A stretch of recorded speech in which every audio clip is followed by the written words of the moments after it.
Cuando quieras. Hola, buenos días, buenas tardes o buenas noches, según en el momento que estéis viendo esta charla. Con nosotros tenemos hoy a Lorenzo Pérez, que es el director del bufete de abogados Fidelities. Y bueno, vamos a tener una charla con él. Consistirá, le haré algunas preguntas y a raíz de ahí pues dejaremos que cada uno le pueda consultar si tiene alguna, ¿vale? Ruego que cuando hagáis las preguntas, hacer, dijéramos, una nada más, aunque luego, si hay tiempo, se pueda otra vez hacer otra diferente, ¿vale? Más que nada para que intenten entrar lo máximo de gente posible para hacerle la consulta a él, ¿de acuerdo? Pues nada, pues si os parece bien, empezamos ya, porque ya veo que hay gente, ya son las 7:02, vale. Pues nada, pues buenas tardes, Lorenzo. Encantado de que estés aquí con nosotros. Igualmente. Y nada, pues bueno, la gente está muy interesada en los temas sobre todo, mucha gente, temas de juicios y bueno, todo lo que es el tema de incapacidad, discapacidad, ¿no? Entonces, pues bueno, era para hablar un poquito de tu despacho, ¿vale? ¿Qué es lo que, porque tocáis otros temas, ¿no? Que no sean de incapacidad, ¿no? Háblanos un poquito del bufete vuestro. Bueno, el grupo Fidelities, tiene varios despachos, todos que entran dentro del acuerdo que tenemos firmado con vosotros. Fidelities es el más antiguo, el que tiene más tiempo en el mercado y que tiene más prestigio y más volumen de negocio, y realmente es con el que más reconocidos somos sobre todo en el mundo de la discapacidad y las enfermedades graves, ¿no? Aparte de la incapacidad laboral, llevamos todos los temas relacionados con el mundo laboral y la seguridad social, ¿vale? Es decir, cualquier tema que vaya relacionado con ese área, el mundo laboral, despidos, nulidad de despidos, adaptación del puesto de trabajo,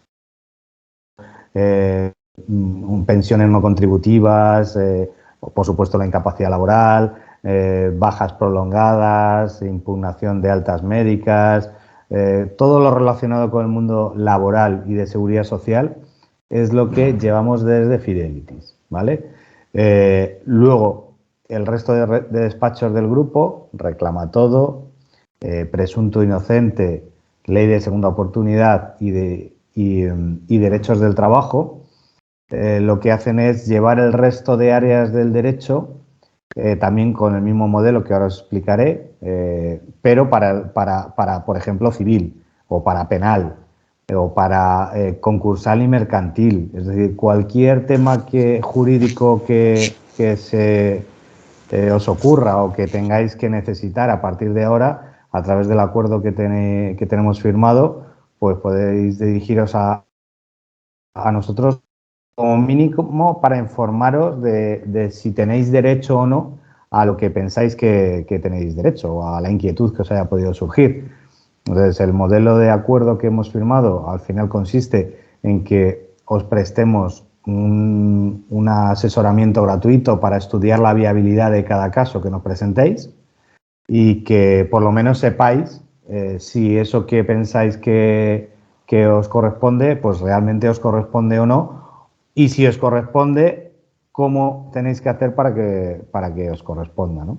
Es verdad que en la vía administrativa muchas veces no se consiguen los derechos que tenemos, ¿no? Y hay que acudir a los tribunales de justicia, por desgracia, pero, bueno, por lo menos la primera premisa es que sepáis si lo que pensáis que os corresponde es real o no, porque hay veces que os pegáis contra una pared pensando que corresponde, realmente no os corresponde, y al revés, hay veces que pensáis que no os van a dar nunca determinada prestación, determinado derecho, y realmente sí que os corresponde y hay que tramitarlo de una manera u de otra, ¿vale? Entonces, al final, que se os quede en la cabeza, pues que cada vez que tengáis cualquier problema jurídico, podéis acudir a través de la asociación a nosotros para que os resolvamos cualquier duda. Porque nosotros, o sea, nosotros en la asociación es a nivel nacional, ¿vale? Entonces tenemos socios por toda España, ¿de acuerdo? Entonces, cualquier, cualquier socio nuestro, esté en cualquier punto de España, no tiene problema en acudir a vosotros, ¿no?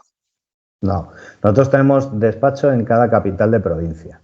Y lo que pasa es que luego tenemos un sistema centralizado a través de un call center general que está en Madrid en este caso, ¿vale? Pero en cada capital de provincia tenemos un responsable de Fidelities. Entonces, luego a los juicios pues irá el responsable de cada área. Pero bueno, luego el call center, aunque esté centralizado, tenemos gente, nosotros trabajamos todos en teletrabajo y tenemos gente que está en Barcelona, en Bilbao, en Málaga, o sea que la atención es nacional y luego la prestación cuando es física, por ejemplo, acudir a un juzgado no lo puedes hacer generalmente de forma virtual, hay que hacerlo de forma presencial. Entonces ahí acude el abogado de la zona que le corresponda, ¿no? De la provincia que te corresponda. Entonces vosotros podéis resolver cualquier duda que tengáis de forma telemática, es decir, nos pasáis el teléfono del socio que tenga cualquier duda, nosotros nos ponemos en contacto con él en menos de 24 horas, son 24 horas como máximo, y le atendemos y le resolvemos la duda si podemos en ese momento, y si no podemos en ese momento, solicitando documentación para poder analizarla y decirle si lo que pide es viable o no es viable. Vosotros, si no estoy mal informado, estáis en colaboración con más de 900 instituciones, ¿no? Así en tema de enfermedad, discapacidad y todo esto, ¿no? Nosotros colaboramos con casi 1000 instituciones de personas con discapacidad o enfermedades graves. Pues entre ellas la ONCE, que es uno de nuestros principales clientes, la Federación Española de Enfermedades Raras, FECEC, que es la Federación Catalana de Acción contra el Cáncer, la Fundación Lesionado Medular, la Asociación Española contra el Cáncer, GEPAC, o sea, ahí trabajamos con muchísimas instituciones muy grandes y también con muchas muy pequeñas, algunas de ámbito nacional y otras de ámbito local, pero entre todas suman casi 1000 ya. Bueno, entre esas estamos nosotros. Entre esas estáis vosotros, correcto. Bueno, luego, vosotros también en el 2022 habéis tenido un premio, me parece, ¿no? Pues nos han dado ya alguno más, pero el del 22 fue al mejor despacho sociolaboral de España. Y sí, bueno, pues al final pues somos un despacho grande. Para que os hagáis una idea, en volumen tratamos casi 20.000 casos al año, o sea que es un volumen muy importante. Tenemos todo para poder hacer esto, aparte de tener mucho personal, también estamos muy organizados a nivel tecnológico, de forma que todo el expediente de cada persona está digitalizado, de forma que cualquiera puede acceder dentro de la organización para resolver cualquier duda que os pueda surgir. Es decir, no dependemos tanto de que el abogado de turno esté o no en sala o que de repente alguien se ponga enfermo para poder continuar con el procedimiento, ¿no? O dar una respuesta rápida y ágil a cualquier persona que la necesite.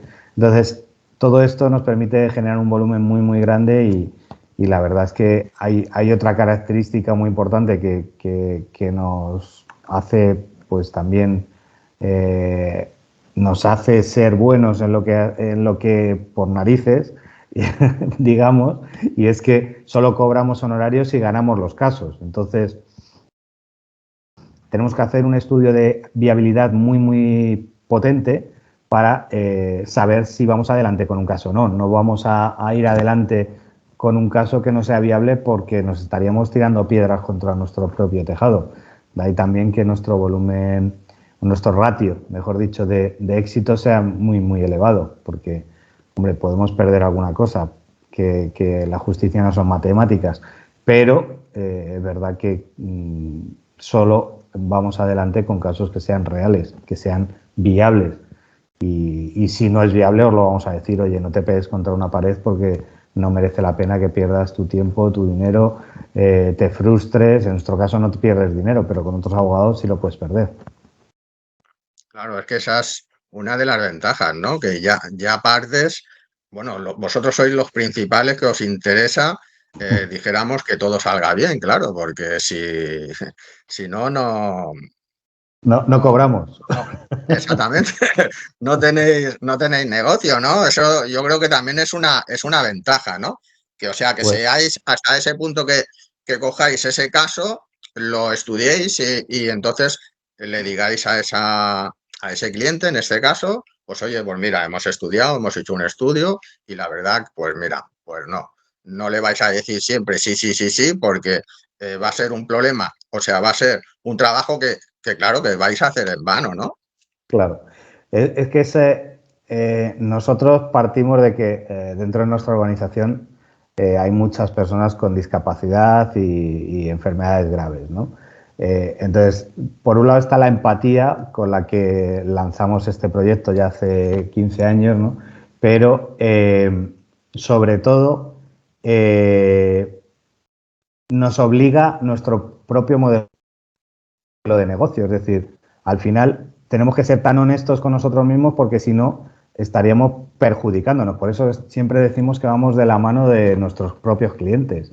Al final, si nuestro cliente gana, nosotros ganamos. Si nuestro cliente no gana, nosotros no ganamos. Entonces, por eso tenemos que ser tan honestos con los análisis, tan honestos y tan rigurosos con los análisis de viabilidad que hacemos de los casos. Si un procedimiento no es viable, pues oye, hay que ser honestos y decirlo. O mira, para que sea viable necesitamos A, B y C. Esto pasa mucho, que a lo mejor el diagnóstico resulta que puede generarte la expectativa de viabilidad, pero como la legislación española no es de diagnóstico, sino de secuelas y limitaciones, al final pensamos que con el diagnóstico nos va a valer y no. Oye, con el diagnóstico tenemos una idea de lo que puede pasar, pero vamos a necesitar A, B y C para que esto sea viable. Si es así, vamos adelante con el caso. Mientras tanto, no merece la pena perder el tiempo, ni por tu parte ni por la nuestra.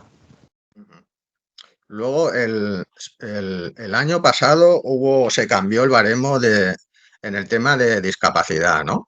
Sí, ¿Cómo ha quedado ahora actualmente? ¿Cómo lo tenemos? pues es un desastre. Pero Es un bueno, desastre. pero es que prefiero que lo digas tú, ¿sabes? Porque igual yo hay cosas que, por ejemplo, que yo te puedo preguntar y yo las sé, pero claro, lógicamente prefiero claro, ¿quién mejor que tú para responder, ¿no? Que no digan que son cosas mías, ¿no? Pero bueno, lo has dicho tú, ya está. Pero bueno, que sí, sí. Bueno, la realidad es que se está cumpliendo muy poco y de lo que estaba dibujado, que estaba muy bien, pero se cumple poco, mal y de forma muy dispar en todo el territorio nacional.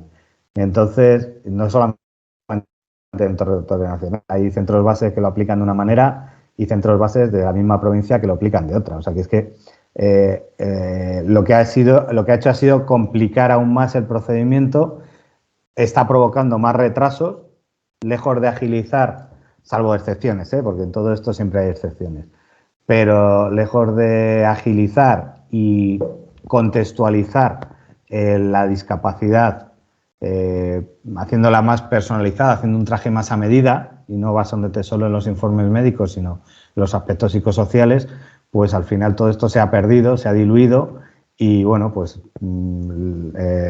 al final tendrán que hacer al vencimiento del primer año de plazo que se dio el gobierno para hacer la revisión, pues tendrán que hacer una revisión muy profunda porque esto no va bien. O sea, esto hay que corregir muchísimas cosas para que, lejos de funcionar, deje de entorpecer, que es lo que está pasando. Sí, sí. Vale, ahora te haré ya vamos un poquito más al grano, ¿no? La diferencia, la diferencia que hay entre incapacidad y discapacidad. ¿Es lo Bueno, mismo? pues no, y se confunde mucho al final. Exacto. Al final, la diferencia más importante es saber qué mide cada cosa, ¿vale? La discapacidad lo que mide son cómo afectan las secuelas y limitaciones de tus patologías en tu vida diaria, desde que te levantas hasta que te acuestas, incluso durante las horas de sueño. Eso es la discapacidad. Cómo afectan las secuelas y limitaciones de tus patologías en todo el día y en todos los aspectos. En tu vida social, en tu vida familiar, en tu vida laboral, en cómo te relacionas, cómo te desplazas, etcétera, etcétera. Todo se tiene que medir, todo para hacer en un conjunto que tiene unos baremos, una puntuación que te hará llegar al 33 mínimo para ser reconocido como persona con discapacidad y empezar a disfrutar de derechos. Y luego, pues ya sabéis que hay tramos en los que tienes una serie de mejora en esos derechos o acceso a diferentes pues, prestaciones, etcétera, ¿no? Mientras que la incapacidad laboral solo mide cómo afectan las secuelas y limitaciones de tus patologías en tu vida laboral. Punto. La incapacidad laboral da igual cómo te relacionas con las personas, cómo estás dentro de tu ámbito familiar. Eso puede afectarte a nivel psicológico, pero lo que hay que medir en ese caso es si psicológicamente psiquiátricamente eso afecta a tu vida laboral, ¿vale? Pero no cómo afecta a tu vida personal, social, relacional, etcétera. Esa es la gran diferencia, es qué mide cada cosa. Y la discapacidad mide todo, mientras que la incapacidad laboral mide cómo afectan esas secuelas y limitaciones a tu ámbito laboral. Luego es verdad que para la gran invalidez se miden también cómo afectan esas secuelas y limitaciones en las actividades básicas de la vida diaria, pero tienes que ya estar en criterios de gran invalidez para atender a esos últimos criterios de actividades básicas de la vida diaria. Que es lo que en el tema de la discapacidad son los nuevos baremos que han salido, ¿no? Que han retocado, dijéramos. Claro, los nuevos baremos lo que hacen, lo que introducen, por lo menos en texto, es contextualizar cómo te afectan esas secuelas y limitaciones a nivel psicosocial. Algo que antes no se medía prácticamente, salvo que hubiera informes muy públicos y muy que ellos estimaban graves, o de psicología o de psiquiatría sobre todo. Ahora deben medirse pues, aspectos como si uno vive en el campo y tiene menos acceso a determinados servicios, o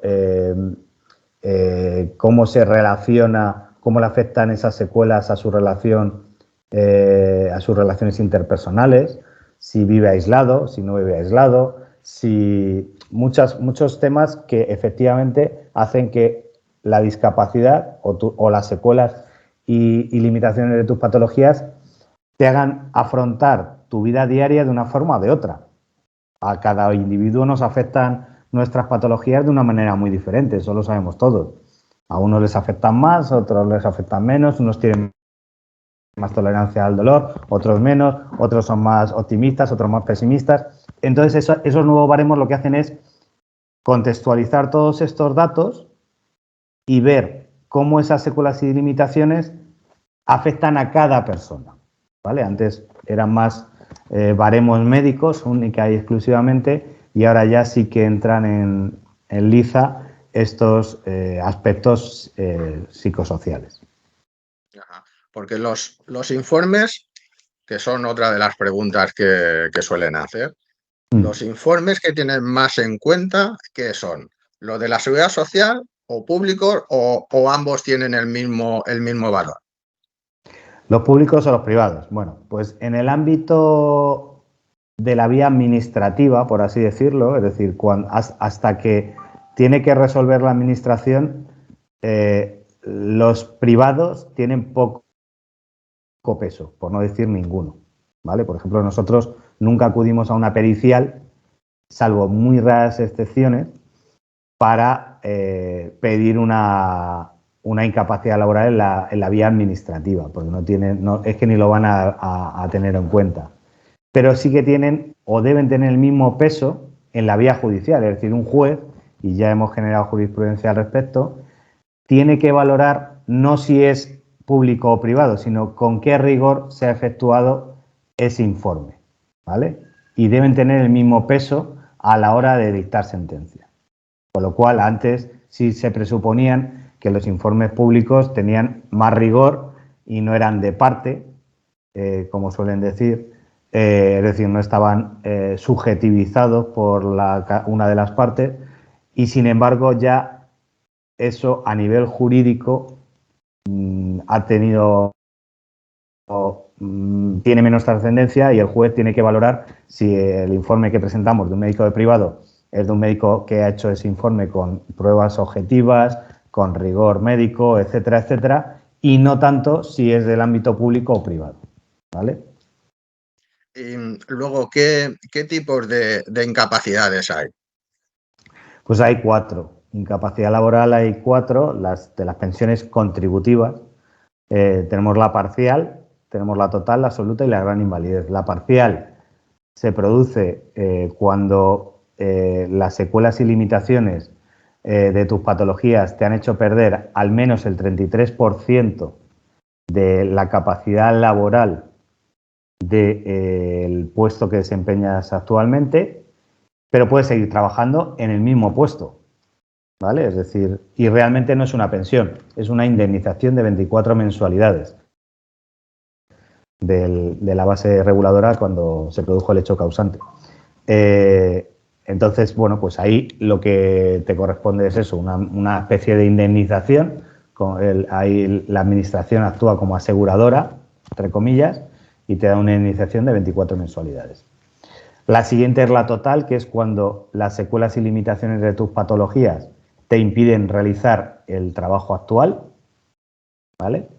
Y por lo tanto te corresponde una pensión vitalicia del 55% de las bases de cotización de los últimos 8 años, ¿vale?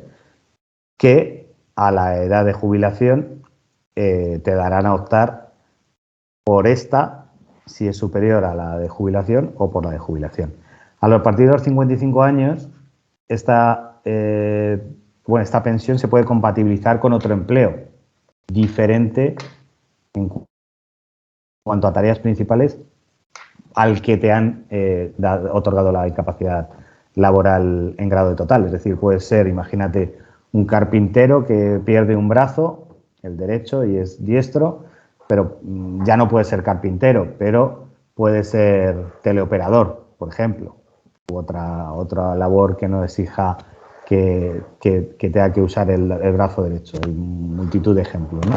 Pero es un albañil que tiene lesiones cervicales o lumbares y puede desarrollar una labor que no exija esfuerzos, por ejemplo, ¿vale? Entonces, puede compatibilizar la pensión con el nuevo empleo. Eso hay que hacerlo bien para que no te quiten la pensión cuando accedes al nuevo empleo. Hay que hacerlo de forma adecuada, pero es compatible. Y a partir de los 55 años, si no estás trabajando en ninguna otra profesión, no tienes otro empleo, se complementa hasta el 75%, ¿vale? O sea, cobras el 75% de las bases de cotización hasta la de jubilación, que te dan a optar entre la pensión de jubilación y la que estás cobrando por incapacidad laboral. Esa es la total. Y luego la absoluta es cuando las secuelas y limitaciones de tus patologías te impiden realizar cualquier trabajo, ¿vale? Y ahí cobras el 100% de la base de cotización de los últimos 8 años y además está exenta de retenciones, con lo cual cobras más que cuando estabas trabajando generalmente. Y el cuarto grado es la gran invalidez, que es cuando tienes la absoluta, es decir, cuando te corresponde la absoluta, pero además necesitas que te echen una mano, una tercera persona, en ciertas actividades básicas de la vida diaria. Pues, por ejemplo, desplazamiento, por ejemplo, el aseo, por ejemplo, comer. Si necesitas, no necesitas que te echen una mano para todas, ni durante durante las 24 horas del día. Puede ser de forma temporal. Por ejemplo, esto pasa mucho con la gente que tiene baja visión, que por la noche ve mucho menos, o que tiene ceguera total, pero se maneja bien en su entorno conocido, pero si le sacas a la Puerta del Sol o una zona que no conozca, pues le tienen que indicar, ¿no? Le tienen que ayudar. Eso es la gran invalidez y te corresponde, es un cálculo más complejo, pero aproximadamente un 50%, entre un 50 y un 100% más de la pensión que te correspondería por la absoluta, ¿vale? Esos son los 4 grados que existen. Todo esto tiene muchos matices, os lo he contado grosso modo para que se entienda, pero tiene muchos matices y muchas cositas, pero esto es, de forma resumida y grosso modo, lo que es los 4 grados de las pensiones por incapacidad laboral permanente. Aquí en Cataluña quien te hace las revisiones es el ICA, ¿vale? Entonces, bueno, son 2 preguntas y así ya pasamos que la gente pueda también hacer sus preguntas, ¿vale? Supongo que todos los tribunales médicos irán más o menos igual. Las preguntas son, cuando tú vas a la visita a que te hagan la revisión, ¿vale? ¿Tú puedes entrar acompañado a esa, o sea, no sé, el marido o la mujer, puedes entrar acompañado a la consulta? Pues a ver, esto depende mucho de muchos factores. Primero, del centro. Segundo, del funcionario que te toque en ese momento. Tercero, hasta del humor que tenga el funcionario en ese momento.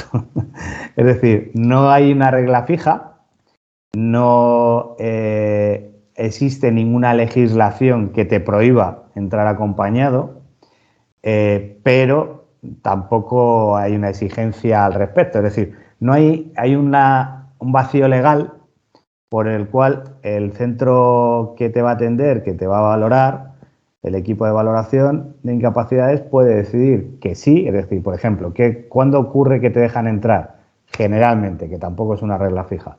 Pues, por ejemplo, las personas con ceguera, que van a acompañar del brazo de un pariente, de su mujer o de quien sea, y le suelen dejar entrar. Pero lo normal es que te dejen fuera al acompañante.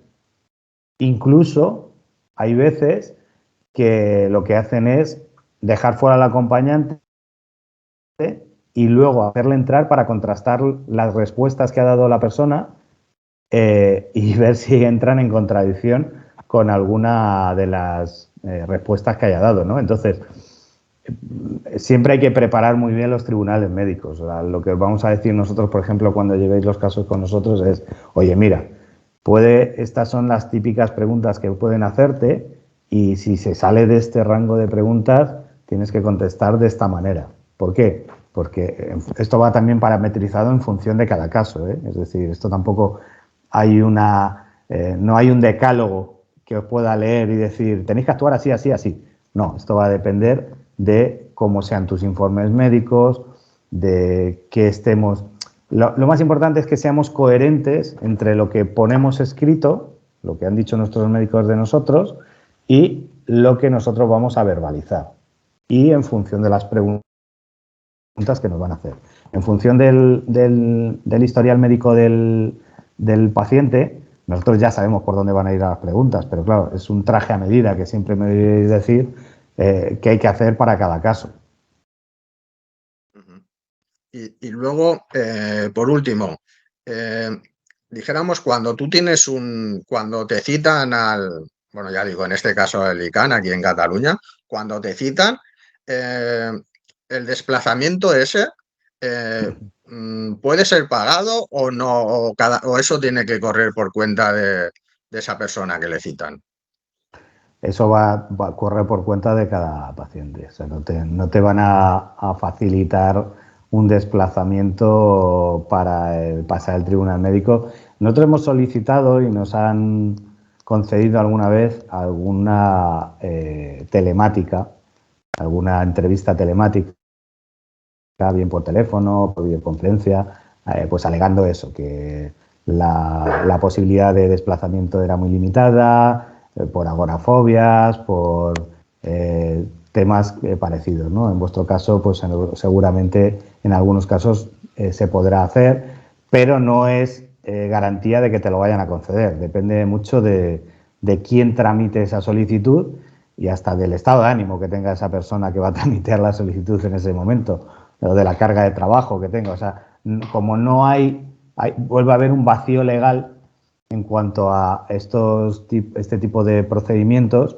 En principio tienen que ser presenciales, pero por ejemplo se están saltando a la torera la presencialidad en muchos casos y están resolviendo por informes médicos.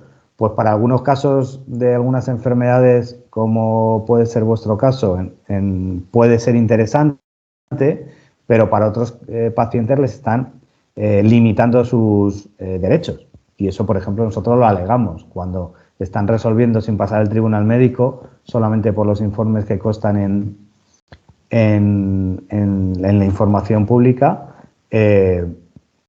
están, digamos, limitando los derechos del paciente. Si ese paciente quiere expresarse y decir cosas que a lo mejor no están bien reflejadas en los informes médicos, no se le debe limitar su acceso a ese derecho, ¿no? Entonces, pero ya te digo, el pagarlo, olvídate, pues no lo van a pagar. Se puede reclamar y a lo mejor vía constitucional se podría conseguir, pero como se suele decir, va a ser más caro el collar que el perro. Y a eso juega la administración, obviamente. Pero también es verdad que no está regulado. O sea, no hay una legislación que diga que deben ser presenciales, que sí que digamos que el hecho de que tengan que ser presenciales podía dar origen a esa reclamación de cantidad, pero bueno, al final no está muy claro el límite y sobre todo a nivel de pagos, la administración ya sabéis que si están denegando absolutamente todo, incluidas las pensiones, por supuesto, que son más caras, pues no van a pagar los desplazamientos, eso es evidente. Vale. Bueno, ahora empezaremos las preguntas. Sobre todo, ruego que sea una pregunta cada uno, ¿vale? Si luego podemos, ¿vale? Que poder repetir. Bueno, dejamos al mando ahora a Sito, que es el miembro de nuestra junta y es nuestro profe de informático. Aquí tenemos al informático. Y bueno, Sito, a partir de ahí, pues bueno, empieza tú si quieres haciendo la pregunta y luego vas más o menos moderando a la gente que quiera preguntar, ¿vale? Pues buenas tardes, Lorenzo. Yo soy Sito. ¿Qué tal? Yo llevo 4 años, creo, no 3, con una incapacidad total. Tengo un 65% de discapacidad. Creo que cometí el error el año pasado porque yo tengo la incapacidad por TLP y agorafobia.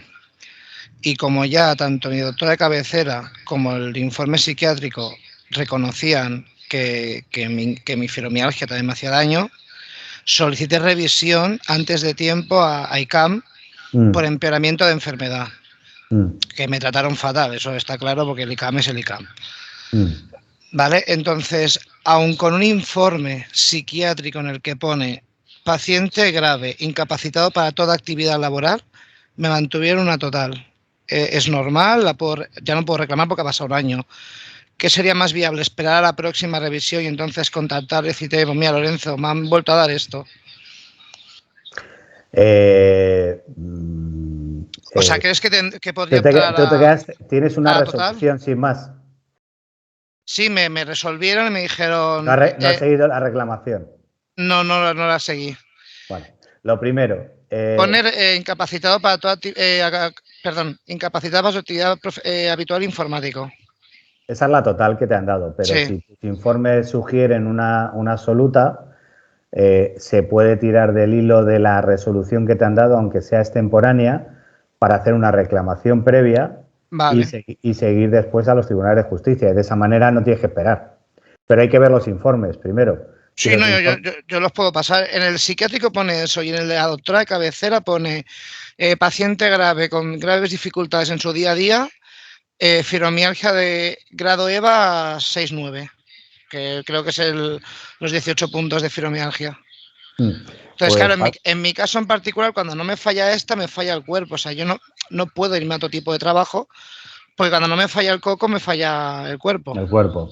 Pues ya te digo, Sito, aquí, en este caso concreto, como no has seguido con la reclamación previa, ya nosotros también hemos sentado jurisprudencia y se puede seguir con la reclamación previa extemporánea, es decir, aunque haya caducado el plazo administrativo inicial, se puede hacer extemporánea, de forma que no tienes que esperar un año más, pero previamente vamos a analizar si realmente te corresponde la absoluta o no. Si te corresponde, tiramos para adelante, metemos la reclamación previa. Vale, pues... Nos la tumbarán, pero habrá que ir a los tribunales de justicia, que es donde ganaríamos. Vale, pues entonces, ¿en Tarragona tenéis sede o solo en Barcelona? Tenemos sede en Tarragona también, lo que pasa que siempre toda la parte inicial de la tramitación la analizamos vía telemática. Entonces, vale. Tú mándanos tu contacto para que te llamarán, tú nos mandas los informes, la resolución, etcétera, por email, la analizamos, te decimos, oye, para adelante, es viable. Y directamente, si es viable, tiramos para adelante. Vale, la resolución en sí no sé dónde la tengo. Tengo el que se puede descargar ahora en GenCat, es... la historia clínica mía de ICAM, es decir, lo que ellos hablaron, lo que valoraron y tal. Pero puedes pedirla, o sea, necesitamos la resolución porque la resolución hay que mencionarla. De hecho, te pediremos también que pidas el informe médico de síntesis. ¿De qué, perdón? La resolución. Eso vale. El informe, todo esto te lo vamos a pedir nosotros, así que tranquilo, porque son un montón de cositas. Pero todas te las puedes descargar de online, o sea que no te preocupes. Perfecto. Vale, pues era eso, era si con una frase tan clara como incapacitado para vida laboral se podría, o sea, ¿hay bases para seguir para adelante o...? A priori te digo que sí, pero tengo que ver bien los informes porque hay veces que un informe contradice a otro. Entonces se van a acoger a ese informe contradictorio para denegar.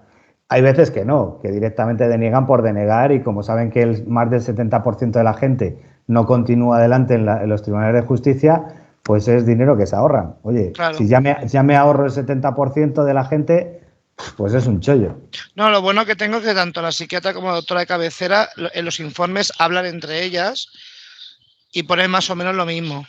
Pues tú mándanoslo y si es viable, tiramos para adelante y hacemos la reclamación previa a la vía judicial y seguramente no nos lo denieguen porque sigue siendo vía administrativa y ahí a partir de ahí se presenta demanda en los tribunales de lo social y punto. Perfecto, pues por mi parte nada más. Si alguien más quiere preguntar algo.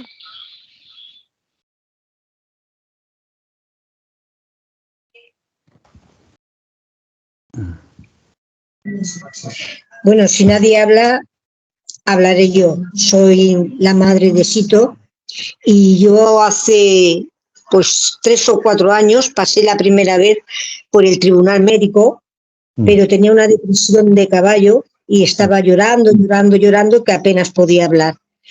Luego me llamaron ellos y fui. No miraron ningún informe. Que tenía artrosis, que tenía fibromialgia, que tenía hernia discal, no miraron nada, solamente con la depresión que yo iba. Esta vez última que he ido, me dicen que como a mi hijo le han concedido una paga, a mí me tienen que quitar y dejarme solamente el 33% de incapacidad.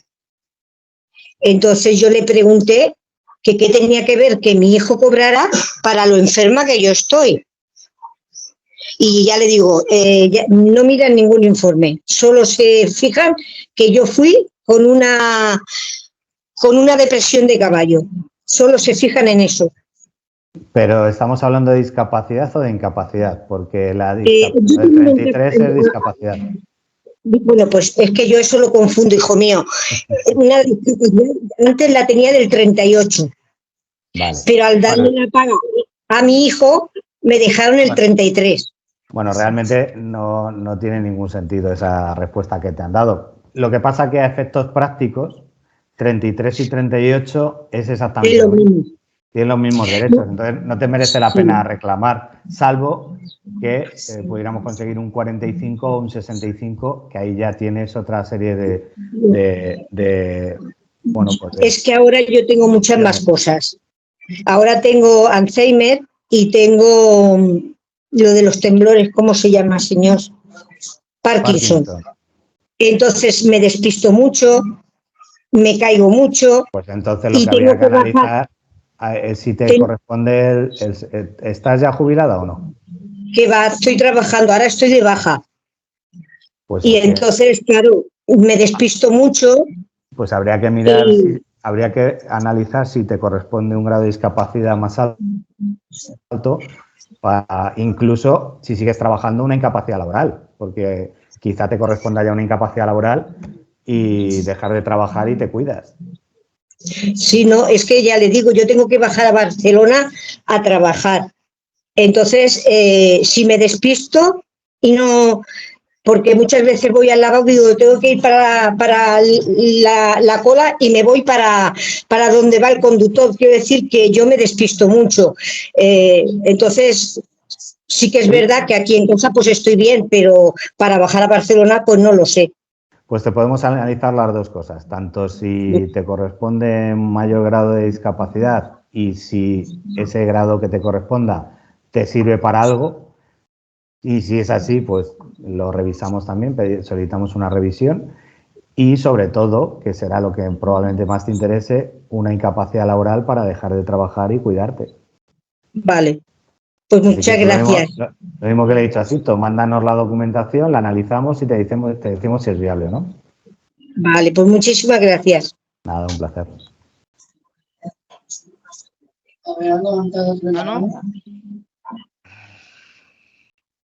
La siguiente. Hola, buenas tardes.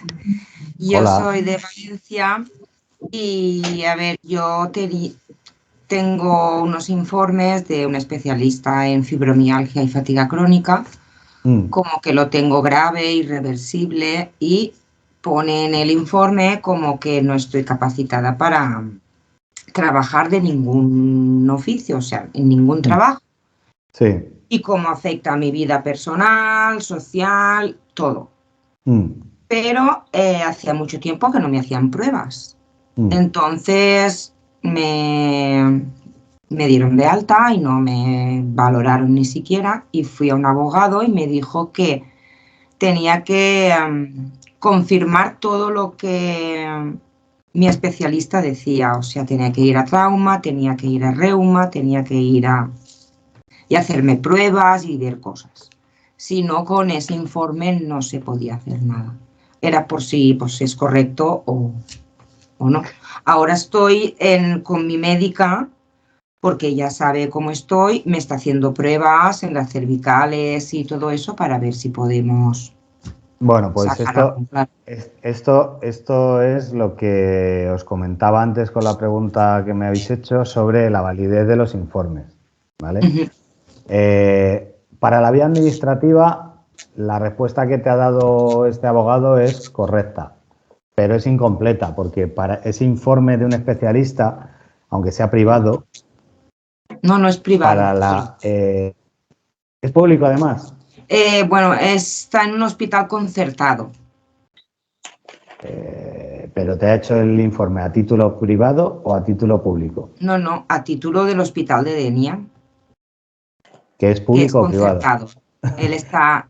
¿Es que es un Quirón uno de estos? No, es un hospital... ¿Quién te ha derivado ahí? ¿En la sanidad pública o quién te ha derivado? ¿O ha sido tú propio? No, porque mi médico de cabecera, bueno, tardó mucho en diagnosticarme y yo pues avancé mucho con la enfermedad, entonces me envió a él. Y él estaba en la Ribera porque era privado. Vale, pero entonces te ha atendido de forma privada o pública. Sí, primero me atendió de forma privada y después, al poner público La Ribera, pasó a un hospital que es concertado, o sea que van públicos, pero tampoco es público, es privado también.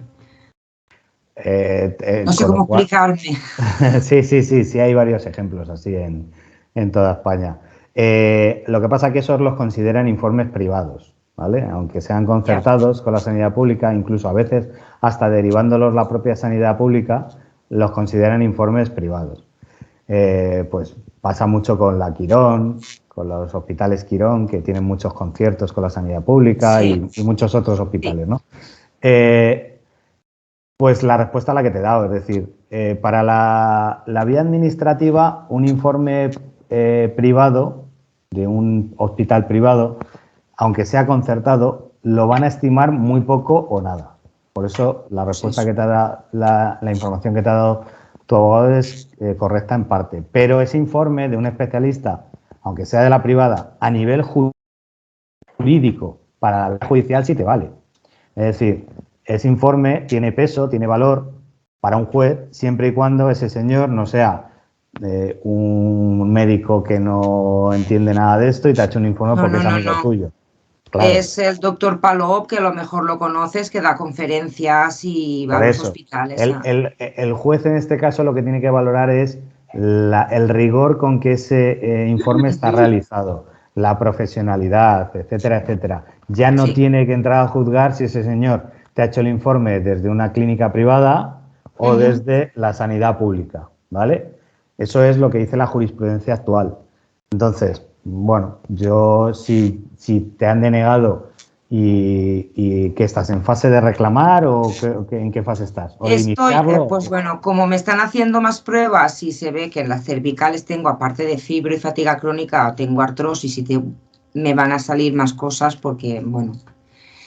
Entonces estoy esperando a tener todo lo que pueda recoger para reclamarlo, sí, para reclamarlo, para volverlo a pedir o para volverlo a presentar o para lo que sea.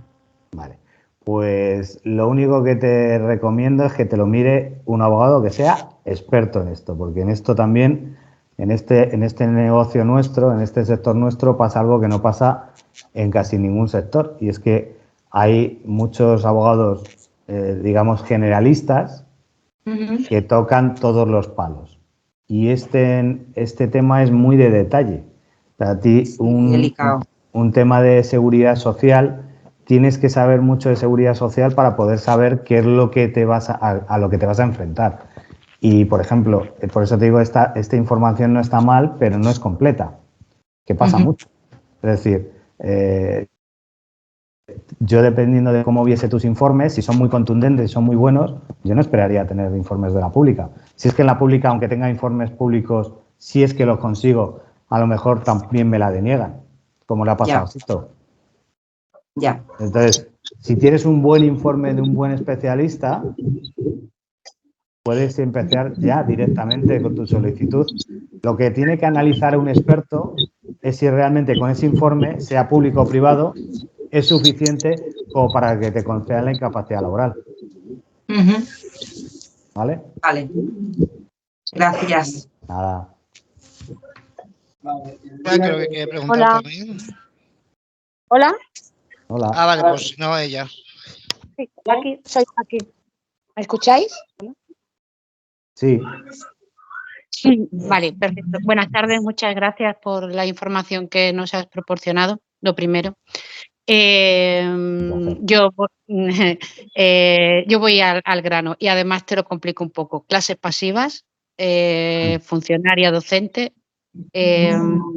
capacidad total concedida en junio del año. Se te va la voz. Hola, ¿me oyes? Ahora sí, ahora sí. Vale. Entonces, cuando me dieron la total y hice una reclamación previa, yo tengo 78 de discapacidad, movilidad reducida y en aquel momento grado 1 de dependencia. hice la reclamación previa después de la total, solicitando la gran invalidez o subsidiariamente la absoluta, y se ratificaron en la total.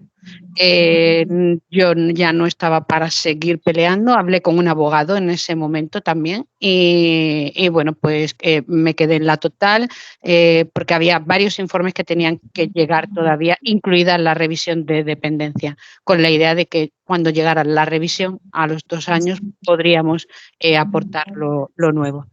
Se agrava la situación y en menos de un año se concede el grado 2 de dependencia, se diagnostica la demencia y el deterioro cognitivo y la consecuente necesidad de una tercera persona en la vida, ¿no? Mi marido está ya como cuidador no profesional. Mi pregunta: ¿puedo solicitar? Soy clase pasiva, que no es lo mismo que seguridad social. Yo lo tengo muy claro, los procesos, como los he hasta ahora y todo.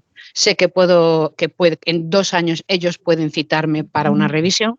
Sé que puedo solicitarla yo con antelación, pero no sé si me merece la pena.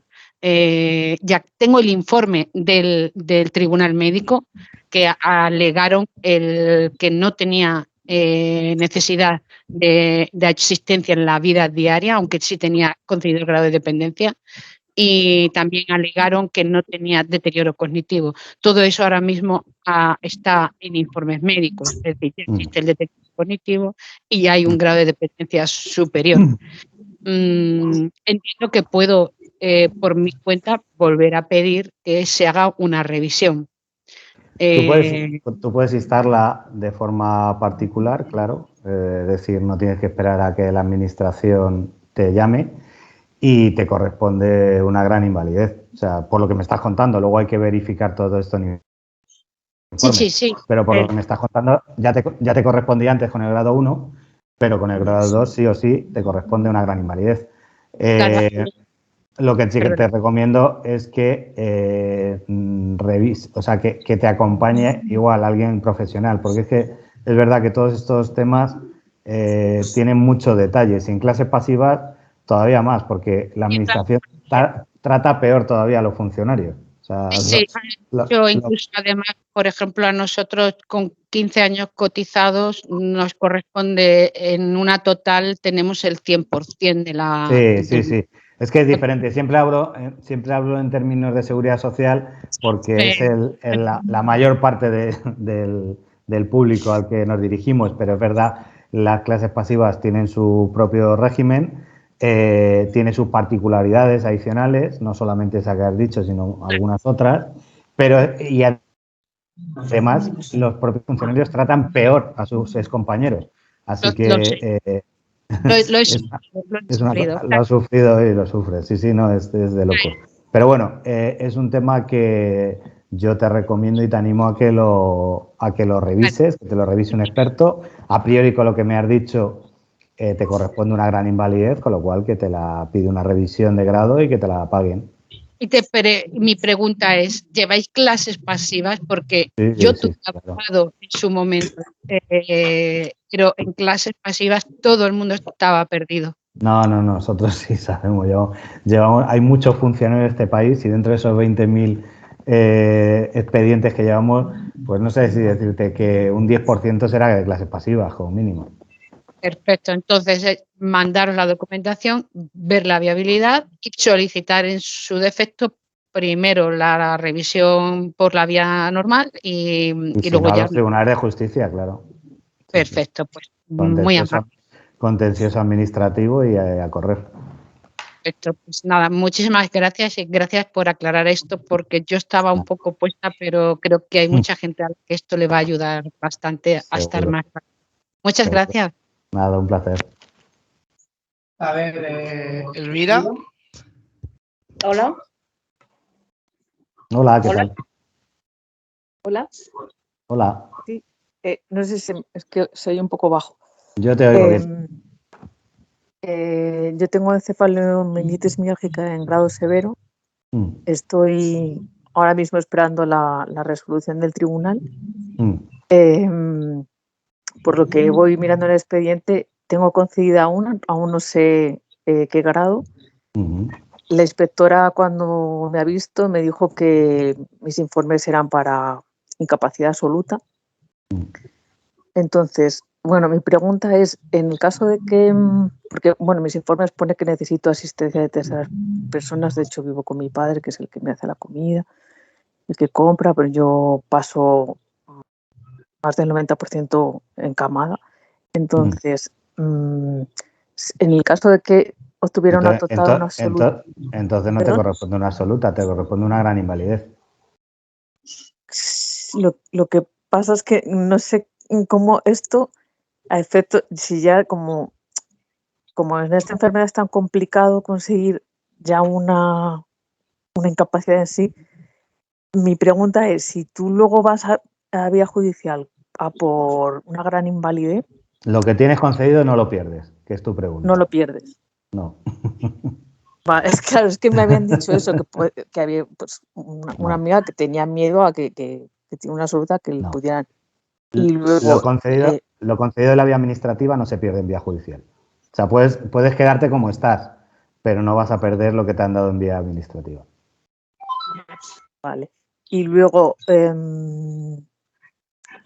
otra cuestión, bueno, yo trabajo en la administración y ya pedí una adaptación del puesto de trabajo porque me agravé a raíz del COVID. Mi jefe no me adaptó el puesto, decía que no había un puesto acorde a esas limitaciones. Entonces esto me hizo agravarme al punto en el que estoy ahora. Sí. Pasé de moderado a severo. Y tengo los informes de salud laboral donde pone que ha ido, cómo fue yendo mi deterioro. Entonces, no sé si esto se puede, algún tipo de responsabilidad. Se podría, hay que revisarlo bien porque estos temas son muy delicados, pero si ha habido algún tipo de negligencia, si se han saltado los procesos de prevención de riesgos laborales, sí se le puede pedir responsabilidad patrimonial a la administración. Pero hay que hacerlo muy bien, hay que revisarlo muy bien porque además los contenciosos administrativos pueden conllevar costas en caso de perderse. Entonces aquí hay que ser ultra rigurosos. Para que si te metes en un procedimiento de este tipo, no solo no pierdas, sino que encima te condenen en costas. Entonces, sí que se puede mirar, te lo analizamos y desde luego nosotros no nos metemos en ningún proceso que como mínimo no tenga posibilidades de ser viable, ¿vale? Es decir, si te decimos que es viable, podemos ganar o perder, pero si perdemos, por ejemplo, nosotros nos ha pasado veces que hemos afrontado negligencias médicas, que son procesos civiles, que también te pueden condenar en costas.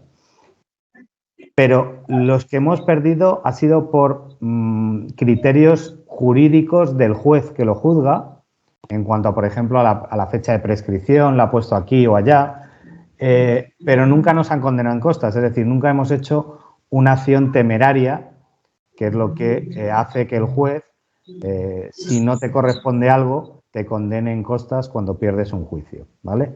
Entonces, nosotros te vamos a decir si es viable o no. Y si es viable es porque realmente las posibilidades de éxito son altas y además muy bajas de las que te condenen en costas. Porque aunque no sea existe una responsabilidad patrimonial que no sea por una cuestión económica, sino por una cuestión de meramente justicia, de que estas cosas no se vuelvan a repetir.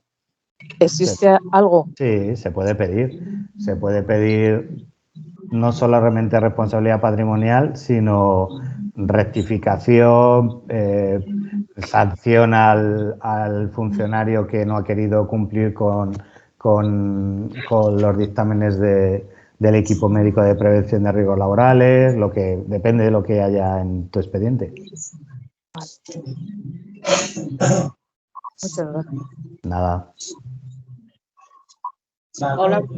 La chica de la camiseta blanca, que no sé cómo se llama. Virginia. Virginia, adelante.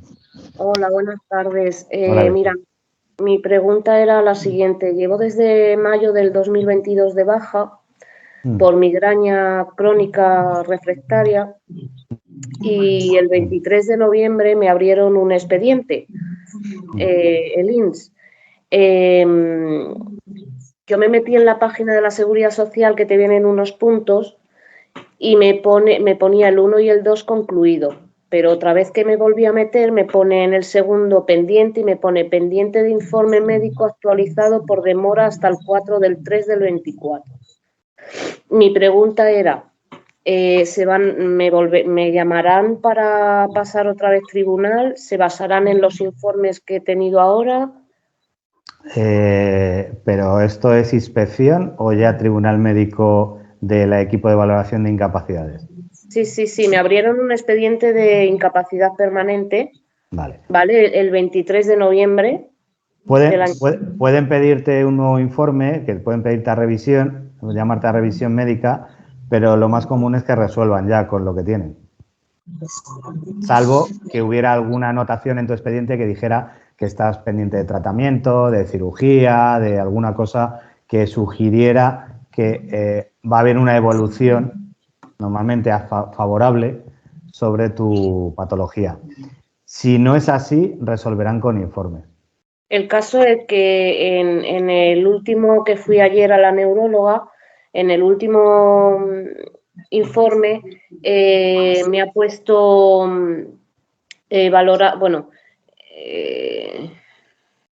me ha puesto sigue igual de mal, con cefalea constante diaria, fotofobia, náuseas y vómitos, muy limitada, toma duloxatina, alexatín, diazepam y lamotrigina, tiene insomnio, escala de HIT 76 y Midas 369, y en juicio clínico me pone cefalea crónica diaria, migraña crónica refractaria a todos los tratamientos disponibles.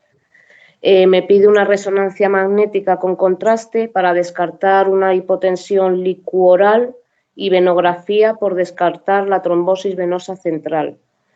Entonces, como va a hacer 2 años, o sea, es que yo estoy muy perdida en esto. No sé si me darán el alta o porque ya no me pueden dar más tiempo de baja, ¿no?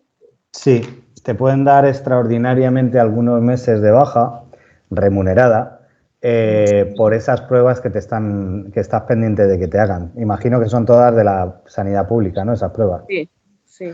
Pues justo es uno de los motivos de excepción por los cuales te pueden extender un poquito la baja a expensas de los resultados de esas pruebas, ¿vale?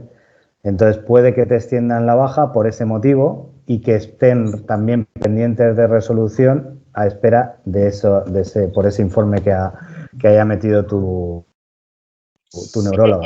Le ha metido ayer, ¿vale? Y lo de que pone pendiente del informe médico actualizado por demora de calificación hasta el 4 del 3, eso era lo que me tenía a mí un poco preocupada, que no sabía si... Eso probablemente sea porque en alguno de los informes que hayan visto sugiera que puede haber algo pendiente de evolución y entonces...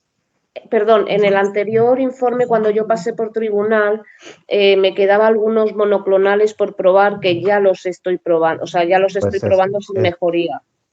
Pues esa es la anotación. Entonces, si tu médica ha puesto ahora que ya no respondes a ningún tratamiento, probablemente resuelvan con ese último informe, salvo por lo que ha puesto ahí de descartar otro tipo de patologías.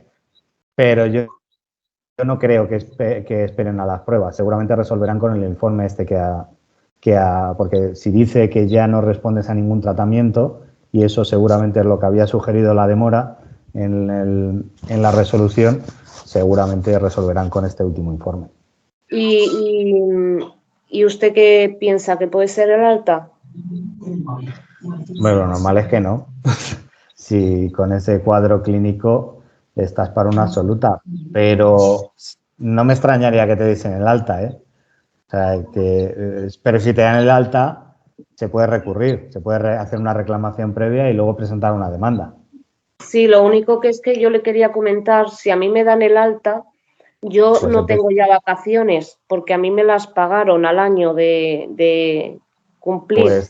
pues te intentas pedir una baja por otro motivo, por depresión, por cualquier otra cosa, porque si no estás para trabajar o te vas a urgencias o lo que sea, porque si no estás para trabajar, si te dan el alta, que esperemos que no, pero puede pasar, pídete la baja por cualquier otro motivo.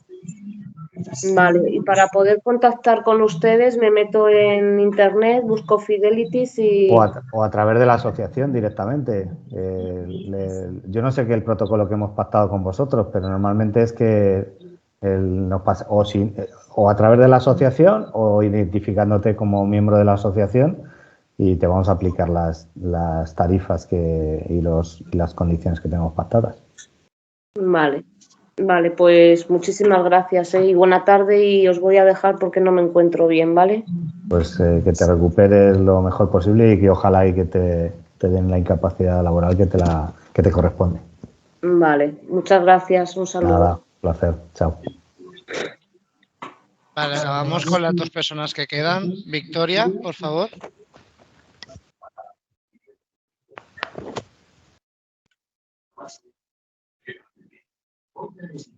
Victoria.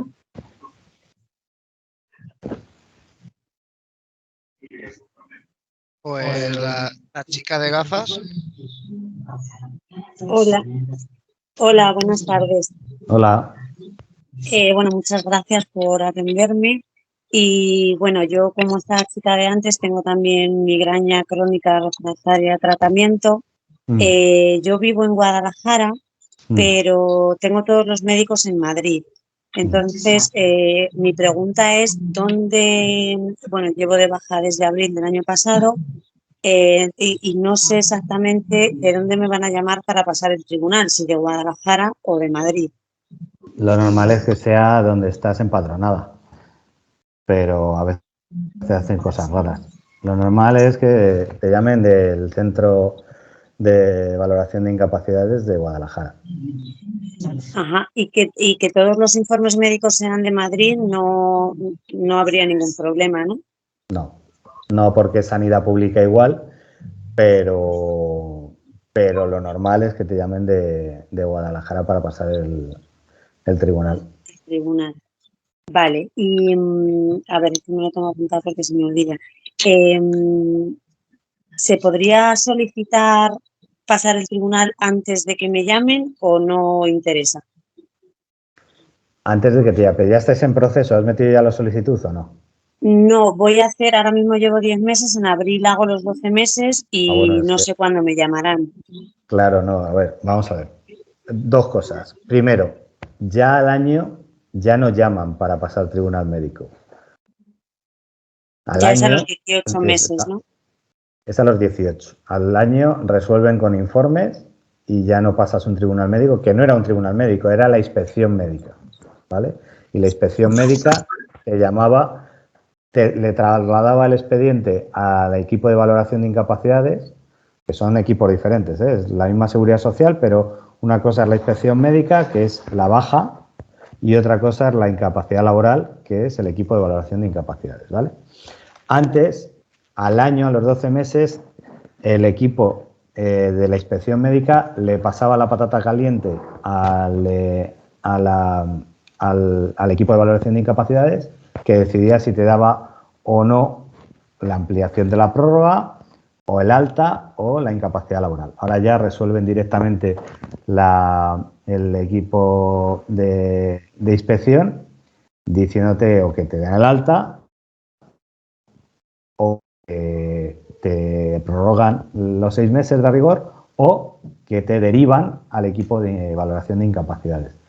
Pero ya no te llaman para pasar inspección a los 12 meses. Eso es lo primero.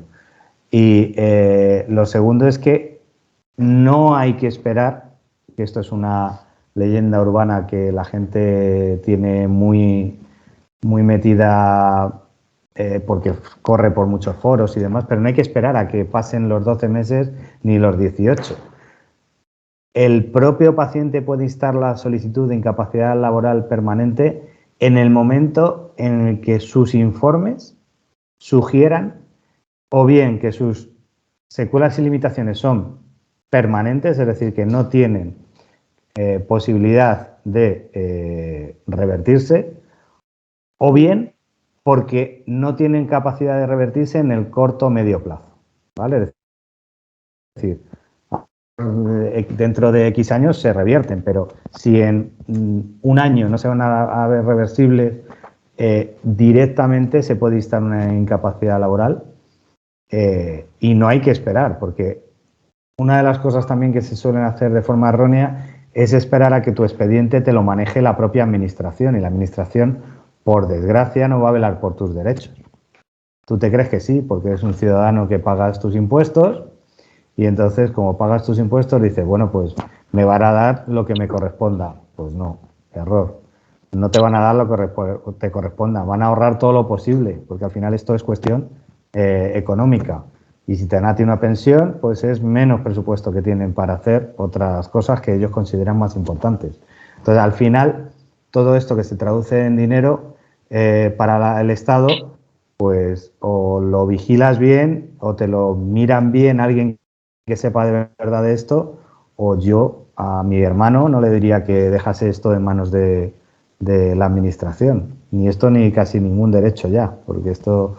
Antes era una cosa muy platónica y muy romántica de que el Estado vela por los derechos de los ciudadanos, pero se ha convertido todo en algo eso, romántico. Ya no es, en la práctica no sucede. Ya no es así. O sea, es que yo, o sea, que realmente me daría igual esperar o no. Bueno, yo estaba trabajando, me cogí la baja y me despidieron. Entonces, ahora mismo yo tenía los 24 meses de paro, me está pagando la mutua, pero no sé si el tiempo sigue pasando, si me sigue pagando la mutua o paso a la seguridad social. Es el miedo que tengo de que siga pasando tiempo, que luego al final esto es un proceso largo y que la mutua me diga, pues ya no te pago, o no sé qué pasaría en ese caso. Mira, el mayor problema de esto es que si todo esto efectivamente sugiere que ya no vas a mejorar o que no vas a mejorar en el corto o medio plazo, cuanto más avance en el tiempo, más posibilidades tienes de, uno, que incluso pierdas las prestaciones, es decir, se te agoten las prestaciones, porque todos estos procesos a lo mejor duran 2 años, si tenemos que ir a juicio, por ejemplo. Entonces, puede haber un momento en que te hayas agotado las prestaciones, o de paro, o de baja. Entonces, todo lo que lo dilates, imagínate que lo agotas hasta los 18 meses. Pues muy bien, agotarás hasta los 18 meses y luego empezarás con el paro. Pero hay mucha gente que no puede hacer eso, porque no puede esperar tanto. Entonces, yo en tu caso, pues a lo mejor tú puedes aguantar un poquito más, pero tampoco cobrar lo mismo de baja que trabajando. Y a lo mejor tu incapacidad laboral, si corresponde a una absoluta, cobrarías mucho más que con la baja o con el paro. Estáis seguro. Entonces, agotar esos plazos lo que te va a suponer es pérdida económica. Más, por supuesto, el dejar en manos de la administración, quien no va a velar por tus intereses, el manejo de tu expediente de incapacidad laboral. Entonces, yo siempre que me hacen esta consulta es, revísalo y si te corresponde, cuanto antes hay que instarlo. Nosotros hay muchas veces que esperamos a tener los informes necesarios para poder instarlo, aunque el cliente nos pide al revés. Oye, yo quiero ya. Pues a veces no, a veces decimos, no, para, hay que hacerlo bien y hay que hacerlo cuando corresponda. Pero si en tu caso ya corresponde, no hay que esperar por esperar. No sé si me explico. Claro. Vale, pues muchísimas gracias por todo. Nada, un placer. La última es Victoria, que la ha escrito por el chat.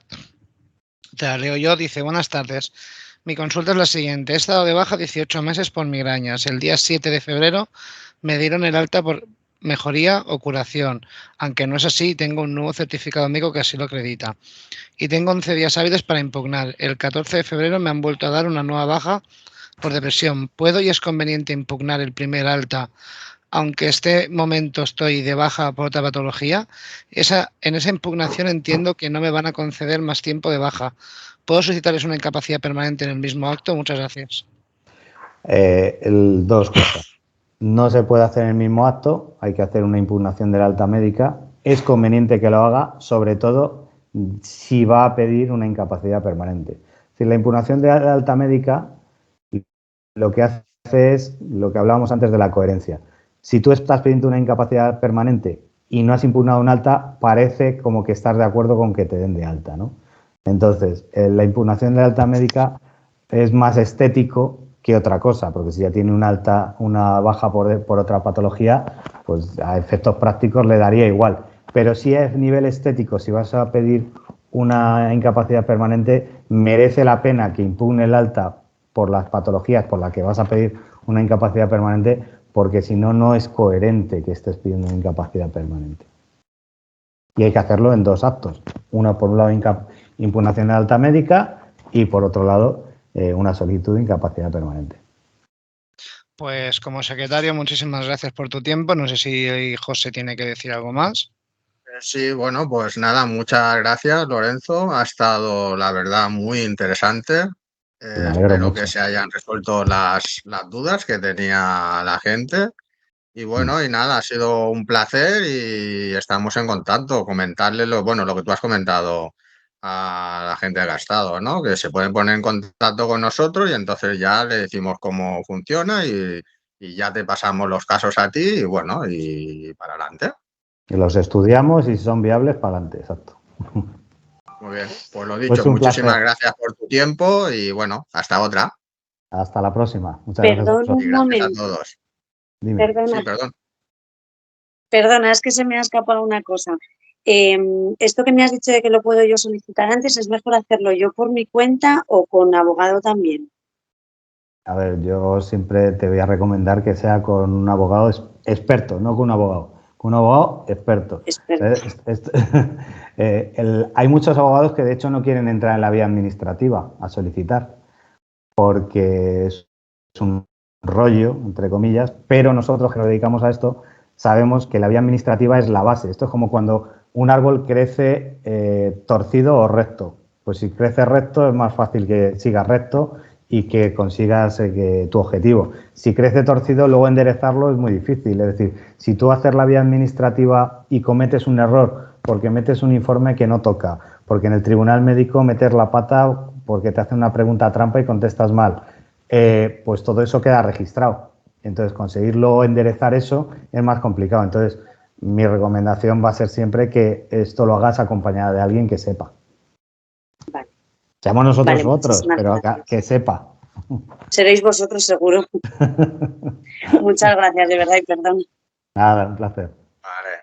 Muchas gracias por estar todos. Hasta otra. Gracias. Hasta la próxima. Hasta luego. Chao. Chao.